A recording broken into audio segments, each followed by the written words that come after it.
Me puse a recordar que cuando era pequeño tenía un autito que era un Hot Wheels Mechanics, me acuerdo, que tenía, vos lo desarmabas entero, con una llavecita, y un día se me cae y se me parte toda la parte de abajo del autito y fuimos a la juguetería y dije, ¿dónde saco yo este pedazo de plástico que va acá?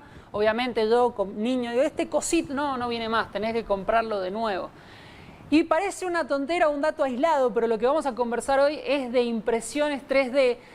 Y esto es tan solo una de las cosas que podría haber solucionado si en ese momento alguien se hubiera puesto a ver al respecto una solución. Y por eso hoy vamos a conversar qué otras cosas se pueden hacer imprimiendo 3D. Y acá junto a mí lo tengo al ingeniero Manuel Galdeano. ¿Cómo estás, Manu? ¿Qué tal? ¿Cómo están? Buenas noches a todos en el piso. Por favor. Bueno, Manu, obviamente que el ejemplo que di es un ejemplo, como charlábamos antes de la nota, una puntita de todo lo que se puede dar, la potencialidad de la impresión es 3D. Y bueno, y quería que nos contaras un poco, primero, ¿cómo entraste vos a todo este mundo de la impresión 3D y qué es lo que se puede hacer? Bien, en el 2013, cuando había empezado a trabajar en Buenos Aires, con uno de mis primeros sueldos me compré una impresora. La traje desde China, que no es como ahora que por suerte uno puede comprar una máquina mucho más armada, mucho más plug and play, que uno la conecta y empieza a andar. Venían todas desarmadas, las tenías que armar y calibrarlas vos, así que era todo un tema. Con el objetivo de hacer prótesis. En la empresa habían varias personas que tenían dedos amputados, entonces mi objetivo era poder fabricar una prótesis, porque había diseñado algo en la computadora, que con eso no tenía problema, pero a la hora de materializarla y poder hacer un proceso iterativo en el diseño, que es decir, bueno, yo hago, pruebo, modifico en el diseño porque hay algo que está mal, vuelvo a fabricar, no tenía un medio para fabricar que fuera consistente con el diseño que estaba haciendo. Entonces empecé a averiguar y encontré las impresoras de las que no conocía y empecé a imprimir.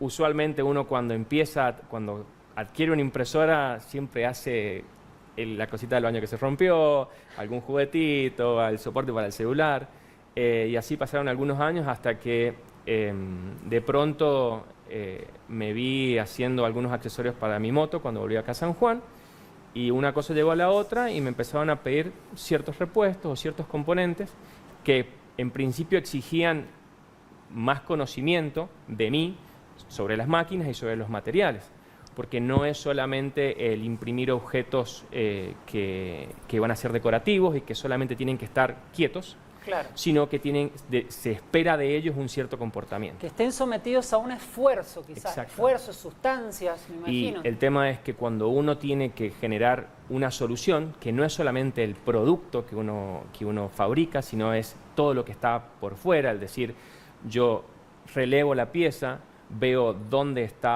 trabaja, si hay presencia de calor o de frío, si hay presencia de algún agente químico, si está sumergido en agua, si no. Entonces uno puede ir filtrando los tipos de materiales y en función del material que uno elija, elegir la impresora adecuada para poder imprimir ese material y esa pieza. Vos sabés, Manu, que arranqué con este ejemplo del cochecito, del autito, y lo digo en diminutivo porque justamente cuando vos me contabas de toda la potencialidad de la impresión 3D a nivel industrial, recordaba una vez charlando con un empresario de la provincia, me planteaba un servicio que ellos prestaban que era de inventario de materiales.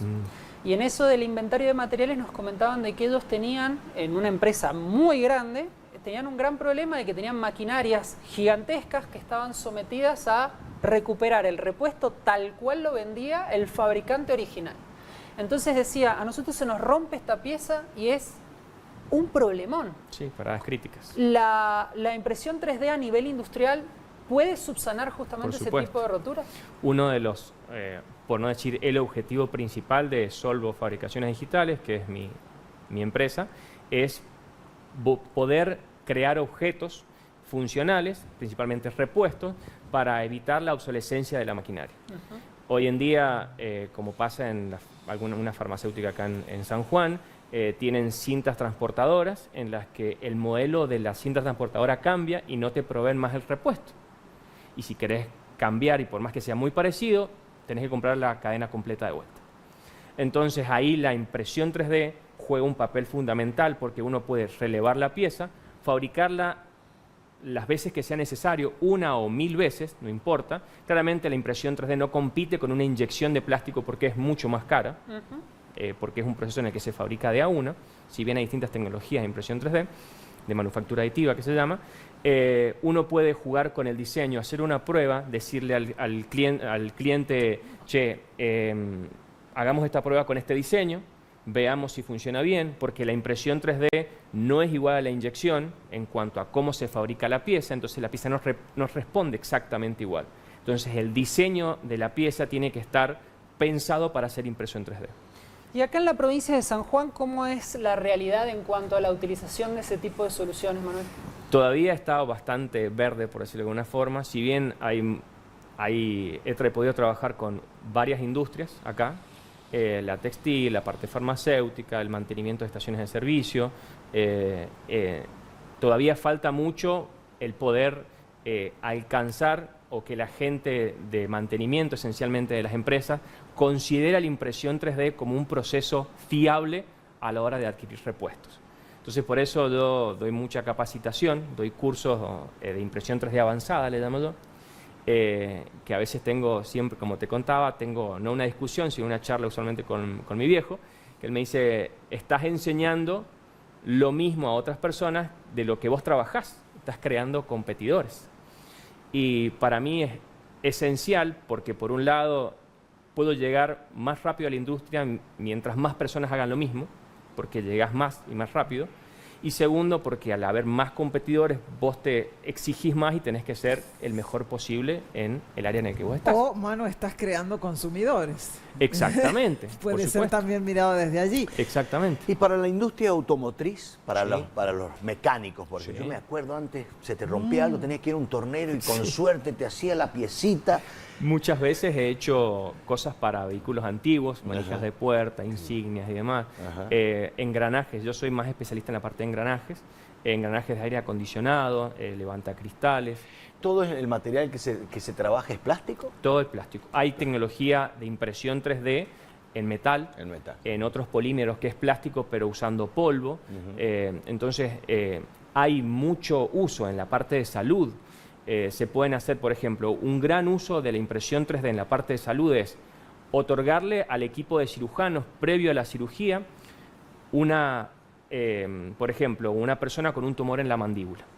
Y si bien uno puede hacer una resonancia magnética y planear cómo va a ser la operación, uno no puede ver exactamente cómo va a ser hasta que no esté cortando a la persona y en la cirugía. Pero hoy en día con la resonancia magnética uno puede obtener el modelo 3D, lo imprime por fuera y el cirujano puede hacer las prácticas y verificar si lo que va a hacer está bien y es lo más rápido posible y reducir al mínimo el tiempo del quirófano. Claro, qué bárbaro. Qué increíble. Qué ¿Todo bárbaro. se puede fabricar en 3D? ¿Todo? Y ¿Hay un límite? hay tantas tecnologías que yo creería, al menos, a ver, la parte de comidas, hoy en día se dice que se puede fabricar alimentos, carne y demás. Te imprimís una hamburguesa. Exactamente. Ahora, hay muchas veces que uno tiene que verificar si el material que va a utilizar es apto para estar en contacto con alimentos, pero no solamente el material, sino el tipo de tecnología que uno usa. Si uno usa una tecnología en la que derrite material y el material pasa a través de un pico de bronce, si bien uno puede usar un filamento que es compatible con los alimentos, el proceso de manufactura no. Entonces tiene que usar otro proceso de manufactura aditiva, por ejemplo, sinterizado láser, en el que uno pone una capa de polvo fino y con un láser va creando la pieza de a poco, en donde ese proceso sí es apto para estar en contacto con alimentos. Lo que he visto también que están haciendo con impresiones, que lo estaba buscando al video, son esculturas. Sí. Esculturas, como hacía antes Michelangelo, en piedra. Sí, pero eso sigue siendo lo que se denomina manufactura sustractiva, porque uno puede crear objetos de distintas formas.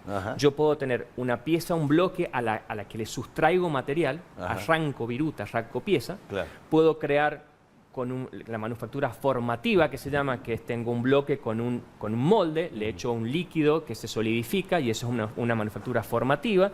Y la manufactura aditiva es crear un objeto de la nada. Bien. Que es el proceso de las impresoras. Exactamente. Bueno, Manu, Muy interesante todo, creo que nos hemos quedado. Y después te puedo llegar a decir en algún futuro que hablemos de cómo esto se puede ir implementando tal vez en un modelo educativo, porque veo que hay muchos chicos que también están buscando lo que es capacitación en impresión 3D. Muchísimas gracias. Muchísimas gracias a ustedes. Gracias. Gracias.